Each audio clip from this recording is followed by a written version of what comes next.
All right, so we're doing a little bit more in depth. We're getting a little bit more in depth with this Giuliani 50, number 5. So we're starting here with second finger on E, right? And then instead of using a 2 and 3, you can just, right? That works for me a little bit better. If you want to put them down, no big deal. I hammer that on, right? Right? And I actually pull that off too. You can pick all these notes. All right, now I'm not even moving after that. If you leave your fingers here, you really don't have to worry that first measure. Just use the right hand.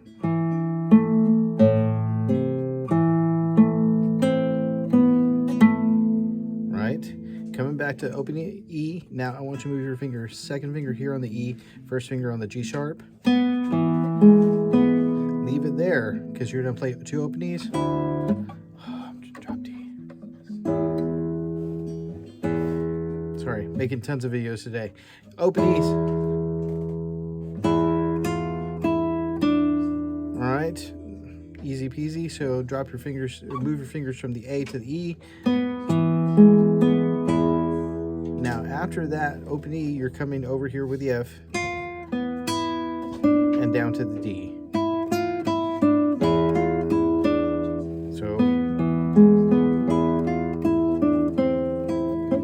So right there, A and C, right?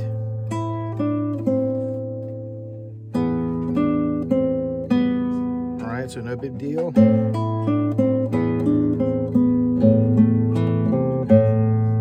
All right, now it's using 2 and 3 and 4. Just use 1, 2, and 3 if it feels better. If it feels better, use 2, 3, and 4. No big deal. All right, so what I want you to do is I want you to practice that as a section. That's one section, right?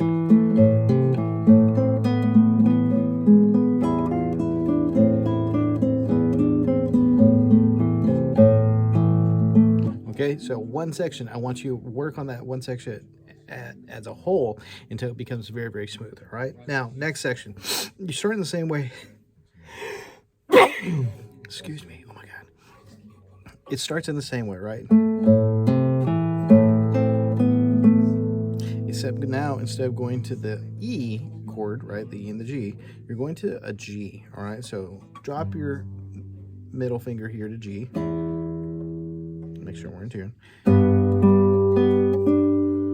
And then you're going to drop down to the D, right? So open G and open B, open G, open B, hitting that D with a pinky so that we can come to the D and the F. Now we want to use that as a first finger because we're going to reach downtown to our 5th fret to the A, coming down to the G, and back down to the F. So that's a tough measure, so I want you to go. Remember, we're alternating fingerings on the right hand, right? So let's see here.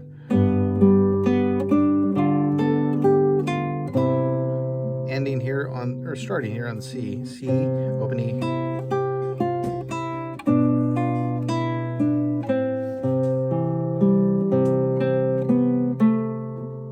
All right, now, drop this just a hair so that you can see more of my right hand. Okay, so that's a section, 4 measure sections, all right? So let's play that.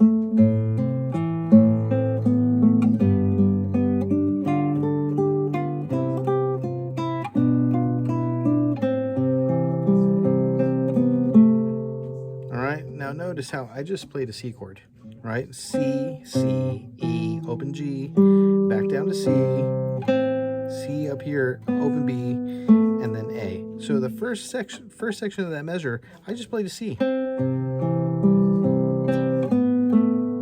right.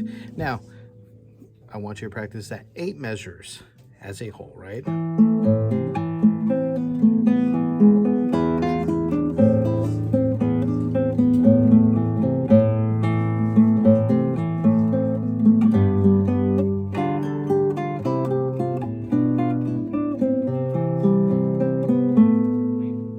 So practice that until it feels good. Now, starting to get to this next section, open E's, G sharp, open B, back down to G sharp. Remember, the sharp carries throughout the measure, right? ending on that D so that it can turn into an E7 chord. Now, if you leave your two fingers here, you're good for the whole measure, all right? So, except for that last little D, but you're creating that seventh, right? So this song is so right hand oriented, all right? So I want you to kind of get that in your mind, that this song is more about the right hand than it is about the left hand. The real work comes in with the right hand, all right? So going back to A minor. All right, now after that, they're asking you to kind of jump positions. So C, E, and A on the 5th fret, first 3 strings. All right, now they're asking you to do this because you're to actually come up here to the G, right? I can't read. Man, sorry, the paper is kind of like dull on that side. So you're starting here. Let's just make sure that we're good. So it's a 16th, so that's probably an 8th note too. All right, so G, pinky, right? Open D. So C with the 3rd, open E, down to the B, D right there, open A, and then it's going back to the B8. So let's see if we can do that. Oh, you know what? I think, did I look at this before? I don't know if I looked at this before. I want to say that we maybe talked about this last week, me and you. This is for Brandon. That measure, I'm interested in this measure because I don't know whether they wrote it this way to save ink or because of the rhythm. So hang on that measure. Let's look at it. So we have a 16th and an 8th, an 8th. That doesn't make sense at all. Rhythmically, that doesn't make sense. And the way that they wrote it is terrible. I think it's this. To tell you, just by math, right?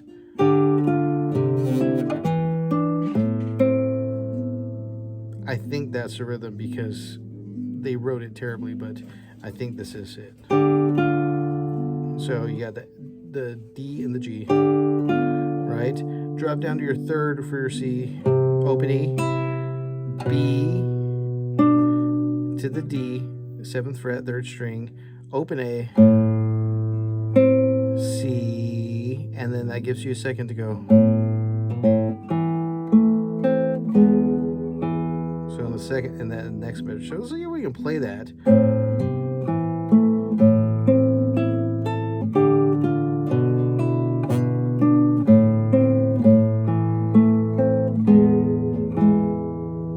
So that's going to take some work. That's probably the grunt of your work is right there at the end because I think after that.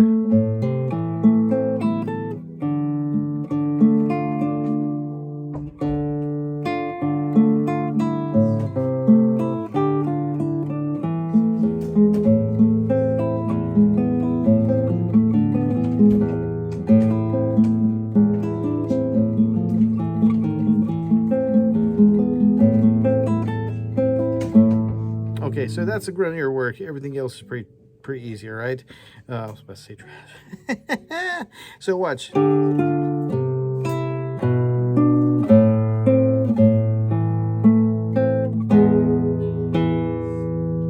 right, now we're on the 4th line, 2nd measure.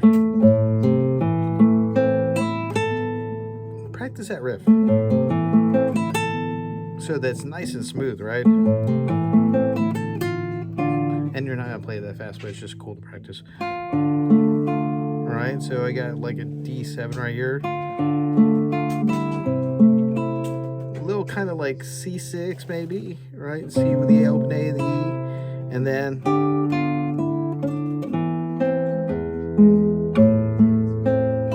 E, A, C, F, A, D, B, G, sharp, A.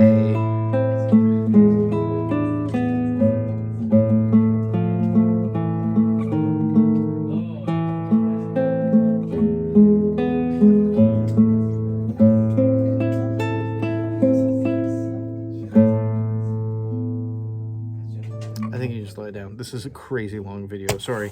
But yeah, I think this video is going to help a lot more than the other one. Let me know if it doesn't, all right? We still got some time, maybe a day before break.